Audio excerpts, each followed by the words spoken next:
Hola a todos y bienvenidos a un nuevo video acerca del trauma de cráneo y cara. En este video vamos a estar hablando un poquito de cómo debemos valorar un paciente si nos llega con un traumatismo cráneoencefálico. Entonces, empecemos.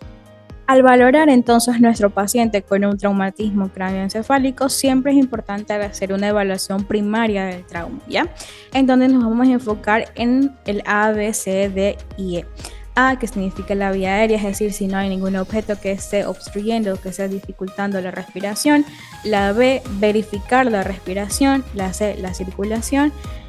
Con la D debemos verificar cómo está el estado neurológico de nuestro paciente, y la E, la exposición, es decir, a qué está expuesto nuestro paciente en ese momento que realizamos la evaluación. Entonces, debemos valorar un examen físico en donde valoramos el estado de la conciencia, los signos de focalización y obviamente tenemos que determinar también el estado pupilar. ¿Ya? El fondo de ojo, si bien es un instrumento que podamos tenerlo muy cerca, esto debemos hacerlo si es que hay un trauma craneoencefálico grave a moderado. Asimismo, valorar el tipo de lesión que puede estar presentando nuestro paciente. ¿Ya? Para verificar eso tenemos que estar enfocados en cómo son los signos vitales, ya que la buena oxigenación y una ventilación adecuada pueden resultar fundamental en pacientes con lesión cráneoencefálica. Entonces, muchas veces vamos a un paciente con hipoxia o hipercapnia, ya que este tipo de patrones suelen deberse suelen hacer que las lesiones cerebrales que sean reversibles pueden ser irreversibles. Si hay una hipercapnia moderada, se puede deber a una vasodilatación cerebral intensa que origina la hipertensión intracraneal con deterioro de la ventilación. Puede haber taquipnea, hipertensión arterial asociada a bradicardia y una temperatura anormal. Asimismo, puede ser un paciente en shock, en donde vamos a tener una hipoperfusión, va a haber un aumento de la presión intracraneal, puede haber un edema cerebral, finalmente puede haber una hipoxia. Entonces esto es como un círculo vicioso de cómo se puede presentar un shock. Generalmente en un trauma craneoencefálico, ya sea por algún tipo de accidente, algún tipo de caída, siempre se ha de ver por un shock hipovolémico. Cuando decimos que hay un patrón respiratorio anormal, puede haber por la presión intracraneal que es elevada o hay un daño a nivel del tronco cerebral. Puede haber asimismo episodios de apnea, y este tipo de episodios se pueden deber a una disfunción del tronco cerebral, aunque también puede ser un efecto de algún tipo de medicamentos que haya ingerido. Asimismo, por aspiración de contenido gástrico u obstrucción de la vía aérea alta. Entonces, ¿cómo vamos a valorar también la escala de Glasgow? La valoración neurológica es mediante la escala de coma de Glasgow, en donde nos enfocamos en la respuesta ocular, verbal o motora. Nunca va a haber una escala de Glasgow menor a 3, siempre lo va a ser la mínima, va a ser 3, porque se van a ir sumando el 1 de la ocular, 1 verbal y 1 motora. Pero muy pocas veces se ve un paciente de esas características, ¿ya? Entonces, para esto es importante podernos memorizar un poquito esta escala para poder determinar cuál puede ser el grado del traumatismo de nuestro paciente. Entonces, hablamos de una respuesta ocular espontánea, le vamos dando una puntuación que es de 4, que responde a órdenes verbales. Por ejemplo, le dice cierra los ojos, abra los ojos, entonces podemos una respuesta ocular 3. Si responde al dolor, es decir, si nosotros le pellizcamos y él abre los ojos, puede ser una respuesta ocular 2, pero si este no responde ni al dolor ni al llamado, es una puntuación de 1. Entonces, luego nos enfocamos en el área verbal, ya en donde verificamos cómo está nuestro paciente. Damos una puntuación de 5 si está orientado y si está conversando, una puntuación de 4 si este paciente está desorientado pero igual continúa hablando a pesar de que no dice palabras concretas, es decir, como que, o sea, dice palabras pero que no tienen tanta coherencia. Ya en la 3 va a decir palabras inapropiadas, le damos una puntuación de 3, le damos una puntuación verbal de 2 cuando dice sonidos incomprensibles, como que solo balbucea, y cuando no encontramos, o sea, a pesar del dolor, a pesar de que le hablamos verbalmente, no responde a ninguna de nuestras preguntas, le damos una puntuación de 1. Asimismo, valoramos el área motora, en donde damos una puntuación de 6 si este obedece a las órdenes, una puntuación de 5 si localiza el dolor, es decir, nosotros le pellizcamos y le dice dónde le dolió y él nos indica dónde le duele a pesar de que no puede hablar, ¿ya? Y le damos una puntuación de 4 cuando al momento de realizar algún tipo de dolor, por ejemplo, al momento de pellizcar, lo que él hace es retirar, por ejemplo, el brazo, la mano, entonces le damos una puntuación de 4. Le damos una puntuación de 3 cuando hay una flexión anormal, y una puntuación de 2 cuando hay una extensión, y una puntuación de 1 cuando no hay ninguna respuesta. Entonces, en base a eso, nosotros vamos sumando los puntos que vamos dando de acuerdo a la valoración neurológica. Entonces, decimos que hay un traumatismo craneoencefálico leve cuando tenemos una respuesta de 14 a 15 puntos.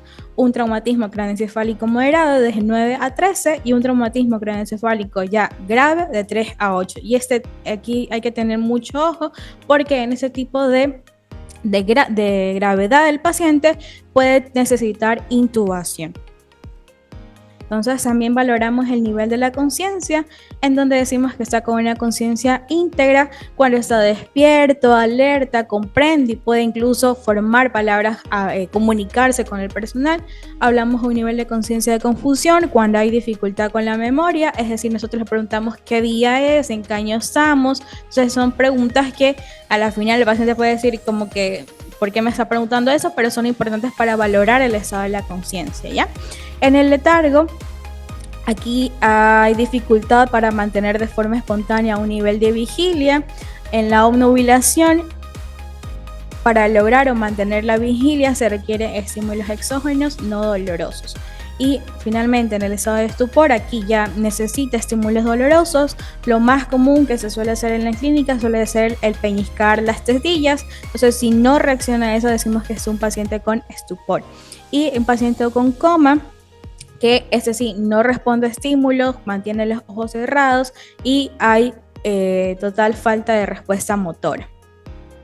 Entonces van a haber ciertas manifestaciones vocales que nos pueden determinar el déficit del sistema neurológico. Entre estos pueden ser motoras, de reflejos, sensitivos o funcionales, ¿ya? Hablamos de unas manifestaciones motoras cuando hay hemiparesia o hemiplegia. Cuando encontramos ciertos reflejos como el reflejo de Babinski, eso puede ser un signo del mal pronóstico porque puede haber alguna complicación en el signo piramidal. Sensitivo y anestesia aparece en un hemicuerpo o funcional que puede haber afasia o apraxia. La apraxia es como que los movimientos involuntarios. ¿Ya? Cuando hablamos que hay una irritación del sistema nervioso central, puede haber cefalea, vómito y vértigo con carácter no progresivo. Puede encontrarse también la rigidez de nuca, si bien es un signo muy común durante una meningitis. También en el traumatismo craneoencefálico se puede ver, y eso puede deberse a la hemorragia subaracnoidea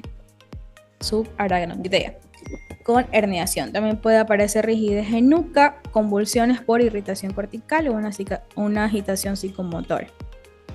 Entonces tendemos a valorar la evaluación pupilar, en donde se evalúa la simetría, la calidad y la respuesta a un estímulo luminoso.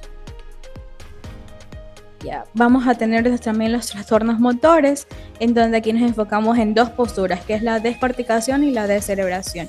La descorticación, aquí vamos a ver que puede haber un daño en el fascículo corticoespinal, el cual es la comunicación entre el cerebro y la médula espinal. Aunque es un signo grave, generalmente es un poco más favorable en comparación a la descerebración, ¿ya? Cuando hablamos de una postura de descerebración, esta puede ser por una lesión cerebral severa a nivel del tronco encefálico. Ya, la salida de sangre por oído o nariz.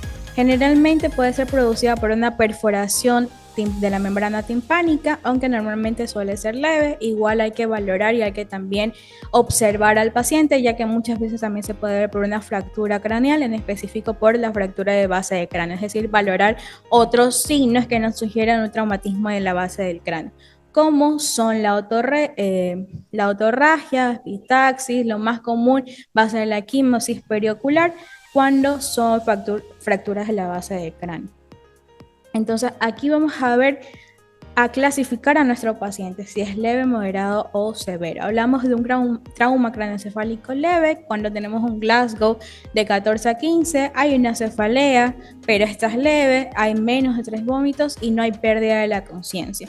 Hablamos de un trauma moderado cuando tenemos un Glasgow de 9 a 13, hay pérdida del estado de alerta, puede haber alteración de la conciencia, la cefalea es intensa, hay más de 3 vómitos, puede haber convulsiones asimismo. Y hablamos de un trauma severo cuando el Glasgow es menor a 8, hay lesión penetrante de trauma y hay indicios de que puede haber algún tipo de fractura. Entonces, ese es como un algoritmo. ¿Qué vamos a hacer si tenemos un paciente con trauma craneoencefálico? Si este es leve, hay que hacerle solamente una observación ambulatoria. Si entra en categoría 2 y 3, debemos realizar una tomografía, en donde si esta sale anormal, debemos de llamar a neurología. Y si el trauma es moderado, severo o crítico, aquí sí o sí debemos realizar una TAC craneal para valorar el ingreso hospitalario. Entonces, les dejo unas preguntas, las cuales pueden responderme en los comentarios. Entonces, vamos a ver. Escriba los criterios de valoración del trauma mediante el uso de la escala de Glasgow. ¿Cuál es la causa más común de la postura de la descerebración? Exacto, es la lesión cerebral severa a nivel del tronco encefálico. El signo de mapacho o equimosis pericular, ¿en qué tipo de fractura se puede manifestar? Exacto, se puede manifestar en la fractura de la base de cráneo. Y eso es todo por el video de hoy, espero que les haya gustado y si ese es el caso no olvides suscribirte y darle like. Nos vemos en el próximo video.